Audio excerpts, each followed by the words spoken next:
Hola Masala, we hope you're doing wonderful. We are here in a new space because now we live in Colombia, my hometown, and we have had a lot of questions lately. One of those was about how expensive was it to pass from a long distance relationship to an in-person relationship. So, what do you think about that?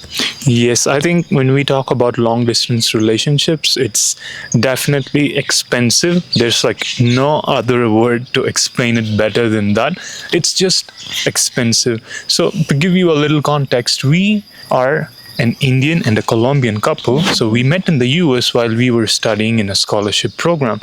And when we were there, our idea was to never be in a serious relationship because the scholarship was just for 1 year and then we had to get back to our countries.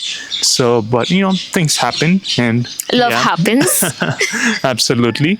And yeah, after the 1 year, we went back and it was right in the middle of COVID. So that kind of helped because we knew that we cannot go even if we could, and we still had like 1 to 2 years left in our bachelor program, so we had to finish that and then get a job and then get money and then plan for a trip. So yes, and I was the first one to finish my degree in a year after returning home, and then thankfully I got a good job, and then we just planned to save money. We saved money and then we finally planned my first trip to Colombia. So yeah, it just took like 2.5 years without seeing each other.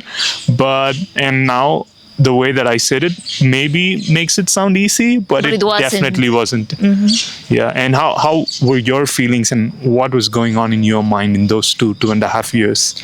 I think that's the most important point of this type of relationships because we had to live with a lot of uncertainty. We really didn't know when we will have the ability to meet each other again. Excuse me, the parrots are very happy right now. Yep.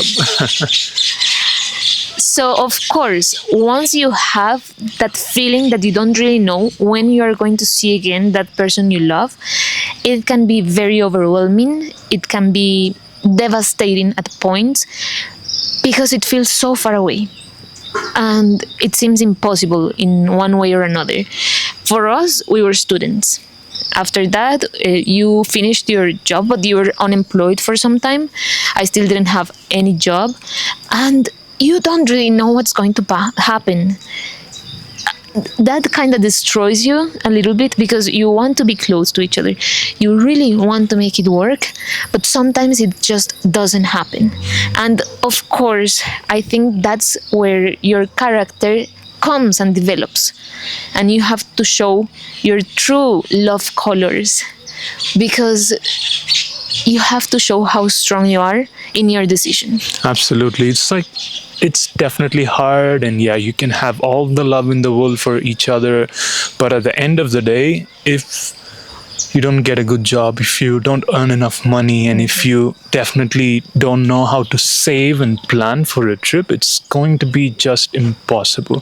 But I think one of the positives of this relationship, this long distance relationship, is that it can either devastate you and you just break up, or it can extremely motivate you, and that motivation can push you to finish whatever, maybe the degree, maybe you can like finish it faster than usual, or you're very motivated to get a good job, and in your job you're motivated to grow and earn more money, and then you're motivated to save more money, right? And you can like cut down on other expenses and just save for the trip. So yeah, this is the other way. You're motivated to meet that person no matter what. And thankfully we were in the latter part, and we just were able to save and meet each other after 2.5 years. But the story doesn't end there. Yeah, and of course, like you can always only go on a tourist visa in the first time, and I had a thankfully 6-month tourist visa, and I had a remote job, so there were a lot of blessings, and I spent 5.5 amazing months in Colombia. But then at the end of it, I had to go back, and for another year or so, we couldn't meet because, hey, you can only apply for a tourist visa once a year.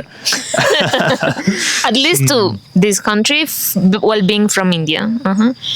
And it Yeah. hurt. Yeah, it was definitely hard because after I came back to India is when she finished her degree and then she started working. When you have those hard moments with your family, with work, or with anything else, you just want to be with your lover. And when they're like 16,000 kilometers away from you, it's definitely hard. And yes, so you're back and you had your first trip, you're back home again, and then you have to plan for another trip. You have to go through the visa process and all that stuff. And I was like, okay, they gave me a 6-month visa before, I'm gonna apply for another 6-month visa. But no, it doesn't happen in the way you want it to. So they only gave me a 3-month visa, and 1 month already passed because I had to change the tickets of the flights and all that stuff. So I had like 2 months in my visa. So that's when we decided that, okay, this is not going to work if we just keep moving on from one place to another in tourist visa. So we decided to get married. So we got married in Colombia.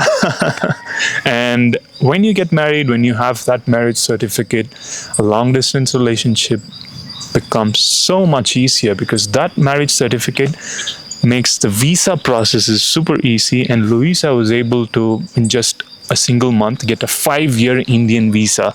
And that's how we both together traveled to India and lived the last 2 years of our life together. Disclaimer. We got married because we were 100% sure that we wanted to spend the rest of our lives together. It wasn't a sudden decision. We had been together for 4 years already. At that time, Four yes. and a half years already together. So, of course, we were 100% sure that we wanted to do it. If it's a very new relationship, I wouldn't do it. Honestly, I wouldn't do it because you don't know the other person. My plan was to go to India before they denied your visa. My plan was to go to India, get to know your family, get to know your family dynamics, get to know your culture, to actually say, okay, I'll marry you. It didn't happen that way. Okay, it wasn't following my plan, but somehow we made it work. Why did I have that mindset? Because I still wanted to have some reassurance that if I didn't like something, I could run away. Honestly, that's what I was thinking. Like, if maybe he's going to be like too controlling, because that's the stereotype that you can have of Indian men. Sorry if it's too blunt, but that was my mindset. If I see some red flags and I see that it's not actually working for my lifestyle, I'll run away and we won't be married, so it won't be an issue. It didn't go that way, but thankfully, I had a good life in Chennai, in India. Yes, and that's a very important point because you can meet someone in a neutral country, they're going to be an entirely different person. You can meet the same person in your own country, they'll be a different person, probably the same. But when you actually meet them in their own place, in their own surroundings, with their people around them, they can be different. And you don't know until you actually go there and experience that, right? So I definitely understand all those things that may have been going in your head, like all the fears, the anxiety, so yeah, that was also my plan as well. But yes, It didn't go that way. yeah, that's another disclaimer. Plans don't go the same way you wanted it to be in long distance relationships, but you should definitely have a plan, or 2 or 3 even. But yeah. You should have plans, but you should also let yourself be taken into the stream of the water, because some things we cannot control, and it's useless to fight against them. It's useless to fight against the visa processes. You won't change them. The bureaucracy won't change just because you cry about it. So have a plan. If this one doesn't work, let's make plan 2, let's make plan 3, and etc., as many as you can have. But if they don't work, it's okay. It's okay. We are not going to die because of that. We're going to find new ways to make it Absolutely. work. Yes. And yes, you get married, get a marriage certificate, can easily get a visa, can visit each other's country. that's still not the end of the story, because where are you going to live? Okay, let's say we live 2 years in India, right? But then that cannot be the case forever, right? Because we have to be, or at least visit your family. It's going to be another trip for two people, and that's going to cost money. So yeah, more money is involved, and then you're there for some time, and then you have to visit India, and then back and forth. So it's always going to be an expensive relationship, and it's just like we always say, just love alone is not going to be enough. You have to be smart, you have to be good savers. Organized. Yes, extremely organized, have good plans, and let's say you want to have babies or have babies in the future, and you have to fly in your, I don't know, in-laws or your parents to the country where you are, and then you take your baby with you to those countries, whether yours or your partner's. So it's like there's a lot of traveling involved, there's a lot of money involved, but the beautiful thing is you get to experience the world. We got to celebrate our differences. Experience different cultures. You get to experience everything that's available for humanity to experience. Absolutely. So at the end of the day, it just makes you a better person, a better human, because you get to know the different ways people handle things in the east, in the west, wherever you are. South. Yeah, you get different perspectives on life, on love, on health, on money, on literally everything. Everything. And I think we could break it down for me to have a stable long distance relationship and pass it to an in-person relationship.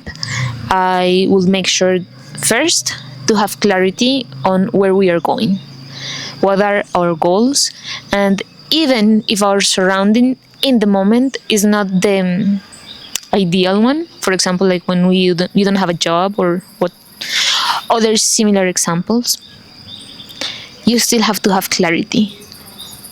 Let's say I don't have a job, but I want to meet you in the next year or in the next 6 months or whatever. We will find ways to make it happen. That is the first one.